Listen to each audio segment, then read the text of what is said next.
എല്ലാവർക്കും നമസ്കാരം. Teachers mentors YouTube ചാനലിന്റെ പുതിയൊരു വീഡിയോയിലേക്ക് എല്ലാവർക്കും സ്വാഗതം. 7ാം ക്ലാസ് അടിസ്ഥാന ശാസ്ത്രം മർദ്ദം ദ്രാവകത്തിലും വാതകത്തിലും എന്ന ചാപ്റ്ററിൽ PSC ചോദിക്കാൻ സാധ്യതയുള്ള ഏറ്റവും പ്രധാനപ്പെട്ട കുറച്ച് ചോദ്യങ്ങളുമായിട്ടാണ് വന്നിരിക്കുന്നത്. ഒട്ടും സമയം കളയാതെ തന്നെ നമുക്ക് ചോദ്യങ്ങൾ ഓരോന്നായിട്ട് നോക്കാം. വായുവിന്റെ പ്രത്യേകതകൾ. സ്ഥിതി ചെയ്യാൻ സ്ഥലം ആവശ്യമാണ് വായുവിന്. വായുവിന് ഭാരമുണ്ട്. വായുവിന് ബലം പ്രയോഗിക്കാൻ കഴിയും. വായുവിന്റെ പ്രത്യേകതകൾ എന്തൊക്കെയാണ് എന്നുള്ളതാണ്. വായുവിന് സ്ഥിതി ചെയ്യാൻ സ്ഥലം ആവശ്യമാണ്. വായുവിന് ഭാരമുണ്ട്. ബലം പ്രയോഗിക്കാൻ വായുവിന് കഴിയും. യൂണിറ്റ് വിസ്തീർണമുള്ള പ്രതലത്തിൽ വാതകം പ്രയോഗിക്കുന്ന ബലമാണ് വാതകമർദ്ദം. യൂണിറ്റ് വിസ്തീർണമുള്ള പ്രതലത്തിൽ വാതകം പ്രയോഗിക്കുന്ന ബലമാണ് വാതകമർദ്ദം. യൂണിറ്റ് വിസ്തീർണമുള്ള പ്രതലത്തിൽ വാതകം പ്രയോഗിക്കുന്ന ബലമാണ് വാതകമർദ്ദം. അന്തരീക്ഷവായു യൂണിറ്റ് വിസ്തീർണത്തിൽ പ്രയോഗിക്കുന്ന ബലമാണ് അന്തരീക്ഷമർദ്ദം. അന്തരീക്ഷവായു യൂണിറ്റ് വിസ്തീർണത്തിൽ പ്രയോഗിക്കുന്ന ബലം അന്തരീക്ഷമർദ്ദം. അന്തരീക്ഷവായു യൂണിറ്റ് വിസ്തീർണത്തിൽ പ്രയോഗിക്കുന്ന ബലമാണ് അന്തരീക്ഷ മർദ്ദം. അന്തരീക്ഷമർദ്ദം അളക്കാൻ ഉപയോഗിക്കുന്ന ഉപകരണം ബാരോമീറ്റർ. അന്തരീക്ഷമർദ്ദം അളക്കാൻ ഉപയോഗിക്കുന്ന ഉപകരണം ബാരോമീറ്റർ.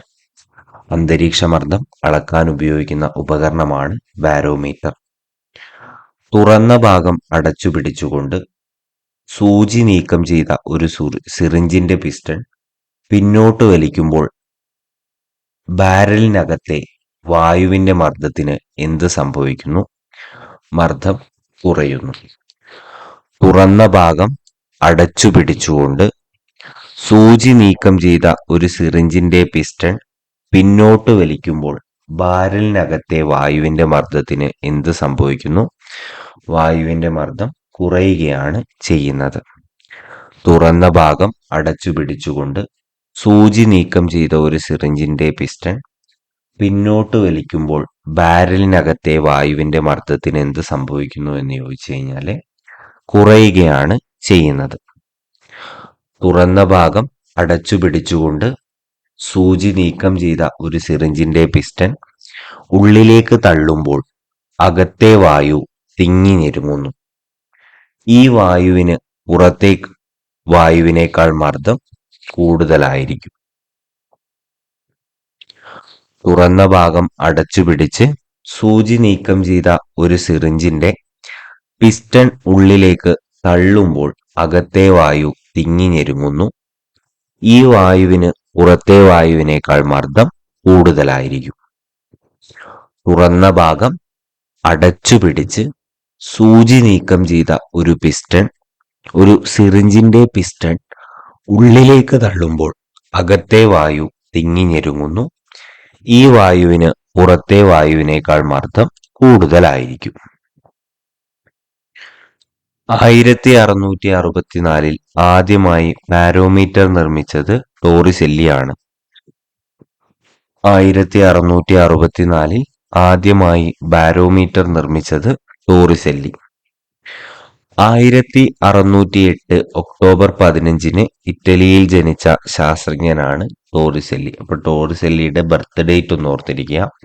SCERT പറഞ്ഞതുകൊണ്ടാണ് 1608 ഒക്ടോബർ 15.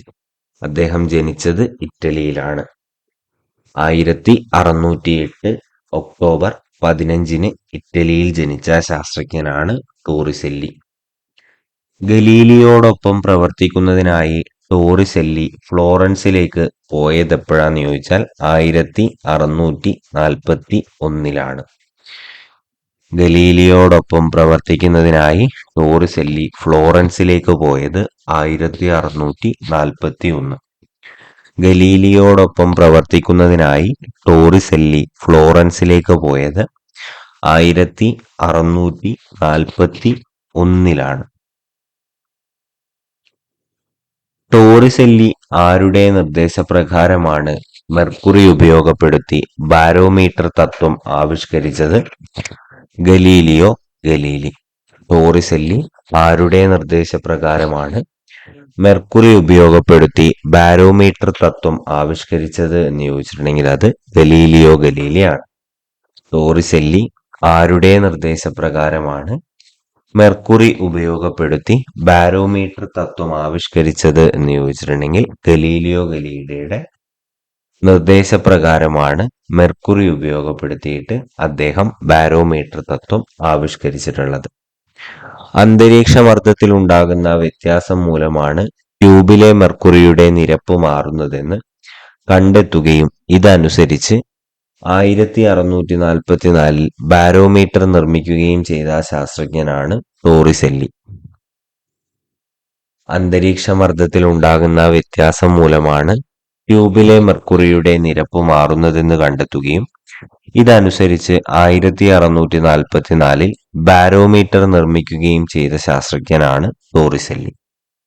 ഒന്നുകൂടെ മനസ്സിലാക്കുക, അന്തരീക്ഷമർദ്ദത്തിൽ ഉണ്ടാകുന്ന വ്യത്യാസം മൂലമാണ് ട്യൂബിലെ മെർക്കുറിയുടെ നിരപ്പ് മാറുന്നതെന്ന് കണ്ടെത്തുകയും ഇതനുസരിച്ച് 1644 ബാരോമീറ്റർ നിർമ്മിക്കുകയും ചെയ്ത ശാസ്ത്രജ്ഞനാണ് ടോറിസെല്ലി എന്ന് പറയുന്നത്.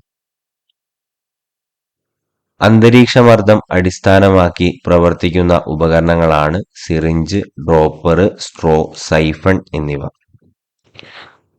അന്തരീക്ഷമർദ്ദം അടിസ്ഥാനമാക്കി പ്രവർത്തിക്കുന്ന ഉപകരണങ്ങളാണ് സിറിഞ്ച്, ഡ്രോപ്പർ, സ്ട്രോ, സൈഫൺ എന്നിവ.